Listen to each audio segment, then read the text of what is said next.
Okay, it's time to book the visa appointment date. So how do you do it? You want to click continue application here. You don't want to be clicking here because it's going to close all your application and you're going to have to restart everything again from the beginning. So you don't want to be doing it. So what you want to do to book your appointment is to click continue application here. Okay. So once you do it, it's gonna take some time actually, but this is gonna take you to the page where you can track your receipt number and everything. So I think that we haven't really made the payment for it. So and it's coming right here. And but sometimes even when we made the payment, but it's still you can see there's this pay with the credit or debit card, something like this, and you can still somehow just go inside here and try to see, oh okay, that means it's clearly not paid. And first thing again is you had to pay this either with your MasterCard or Visa card, or you can also pay with the bank. You can go to the bank counter again like I mentioned.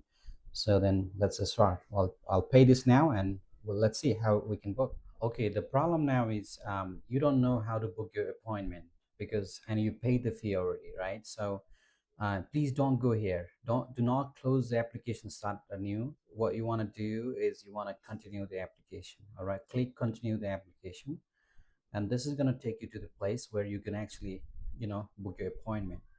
Then again, still okay, continue to confirm because of we've already paid the fee. So you want to click here, continue to, okay, continue to confirm the receipt, and you want to click here. Once you click there, it's gonna take you to the place now where you want to be. You will be able to see receipt number. Then you want to click submit here. Okay, once you submit it, then it's gonna take you to the calendar where you can actually book the appointment date. So let's go to Kathmandu now. You can just choose the location, and I can see now there's a lot of different kind of date and the time.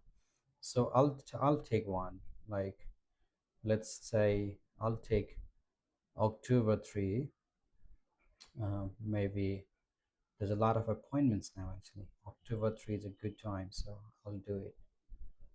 This is what you want to do to book your appointment after you paid the visa fee. All right, and here, this is your visa appointment. Later when you go to the US embassy, you're gonna have to actually carry this along with your other documents. So now, and also if you want to be again just rescheduling your appointment, here's where you want to click. This is how you book your appointment date. Okay.